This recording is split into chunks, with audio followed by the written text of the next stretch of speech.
સુરતમાં ભારતીય જનતા પાર્ટીની આંતરિક વિવાદ હવે હિંસક વળાંક લઈ ચૂક્યો છે.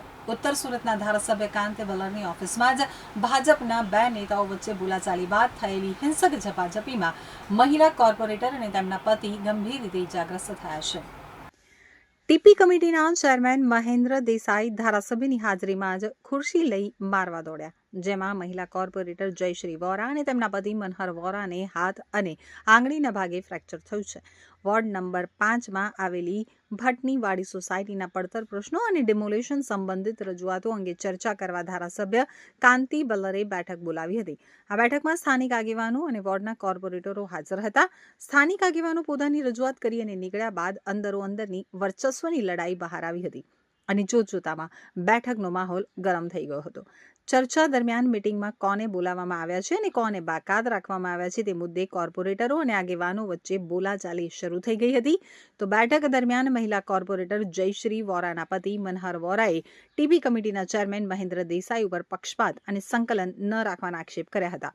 ઉશ્કેરાયેલા મહેન્દ્ર દેસાઈ અને મનહર વોરા વચ્ચે સામસામે બોલાચાલી થતા વાત છુટ્ટા હાથની મારામારી સુધી પહોંચી ગઈ. મનહર વોરાએ જણાવ્યું હતું કે સોસાયટીના પ્રશ્નો અંગે બેઠક પૂર્ણ થયા બાદ તેમને અંદર બોલાવાયા હતા. આ દરમિયાન ટીપી ચેરમેન મહેન્દ્ર દેસાઈ દ્વારા કતારગામ અને વરાછા ઝોનમાં સૌરાષ્ટ્રવાસીઓ તથા પાટીદારોના ઉદ્યોગોને ટાર્ગેટ બનાવી અને ડિમોલેશન કરાવવા અંગે રજૂઆત થઈ હતી. કાર્યકર્તાઓ અને સ્થાનિકોએ ચૂંટણી વખતે પક્ષ માટે કરેલી મહેનત યાદ અપાવવા છતાં મહેન્દ્ર દેસાઈએ હું થૂકેલું પાછું નહીં લઉં તેમ કહી અને રજૂઆત ફગાવી દીધી હતી. જો ઇન્ડસ્ટ્રીઝ વિસ્તારમાં જ વેપારીઓ ધંધો ન કરી શકે તો તેઓ ક્યાં જશે તેવા સવાલો પણ તેમણે ઉઠાવ્યા હતા. ઘટના બાદ મનહરભાઈએ 100 નંબર ઉપર કોલ કરી અને 2 વાર પોલીસ ફરિયાદ કરવાનો પ્રયાસ કર્યો. જો કે ધારાસભ્ય કાંતિ બલ્લરે પોતાની ઓફિસ અને કાર્યાલય બદનામ ન થાય તેવું કહી અને આ બાબતને દબાવવાનો પ્રયાસ કર્યો હતો. મને અંદર બોલાવતી મહેન્દ્ર દેસાઈ અમારા વિસ્તારની અંદર જેટલી ઇન્ડસ્ટ્રી ચાલે છે એમાં એનું ડિમોલેશન કરવા અરજી કરેલી. એક અમારા કાર્યકર્તાનું પટાનું મકાનનું ડિમોલેશન અરજી કરેલી, ત્યારે એ ડિમોલેશન થતાં એ અમારા કાર્યકર્તા દિલીપ નારોડા એના પટલ બંને કુમાર સાહેબની કુમાર સાહેબે કીધું ભાઈ હું ન એમાં કહી શકું, તમે મહેન્દ્ર દેસાઈ અરજી કરી છે, વરાછા ઝોનલ અધિકારી એવું કીધું મહેન્દ્રભાઈ દેસાઈ અરજી કરેલી છે, તમે એને મળો એ કહો તો અમે અટકાવી શકીએ. પણ મહેન્દ્ર દેસાઈ પાસે જાતા એ લોકોને એવું કીધું થૂકેલું પાછું નથી લેતો, એનું મકાન જમીન દોસ્ત કરો. એનું પટેલનગરમાં ઇન્ડસ્ટ્રીનું મકાન જમીન દોસ્ત કરી 50 લાખનું નુકસાન કર્યું. બીજું મકાન જીએડીસીમાં એને ડિમોલેશન કરાવ્યું, ત્યારે એ લોકોને એના ક્લાસનો વિદ્યાર્થી ધીરુભાઈ તળાવિયાનો છોકરો હતો. ધીરુભાઈ અમને એવું કીધું તમને ચૂંટણી વખતે અમે હારમાળા પહેરાવેલી છે, તમને મત અપાવેલી છે, તમારી કાર્યાલય આવી છે, અમારું મકાનનો બસાવ કરો, છતાં એનું બસાવ ન કર્યો.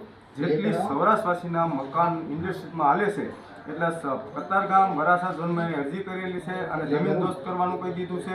એમ કે ઇન્ડસ્ટ્રીમાં અનલીગલી મકાન છે, તો પોતાનું મકાન એક કામરેજ ઇન્ડસ્ટ્રીમાં હાલે છે તો એ અનલીગલી ગણાશે ને.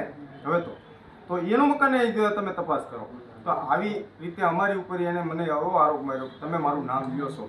મેં તારું સિંગલ નામ લીધું હોય તો મને એક વ્યક્તિ સાબિત કરી દે. એ કેમ સાબિત હું નહીં કરી શકું એમ કરીને મારા ઉપર ઉગ્ર થઈને મને ખુરશી મારી, મને ફ્રેક્ચર કરેલું છે. મારા ધર્મપત્ની જયશ્રીબેન વોરા ને કોર્પોરેટરને હાથ મોડીને એને આંગળીમાં ફ્રેક્ચર કરેલું છે. અમારા બહેનની ઉપર ઈજા કરેલી છે, બહેને મારેલા છે. અને એમ કહે છે ડૉક્ટર સળકી બતાવ, ડૉક્ટર શિરોયા અરવિંદભાઈ તારા મામા છે, ત્યાં જઈને તું ડૉક્ટરને પૂછશે. આ ખોટા રિપોર્ટ છે, ખોટા રિપોર્ટ હોય તો હું તને સાબિત કરી દઉં. જા ડૉક્ટર શિરોયાને પૂછશે. એમ કે ખોટા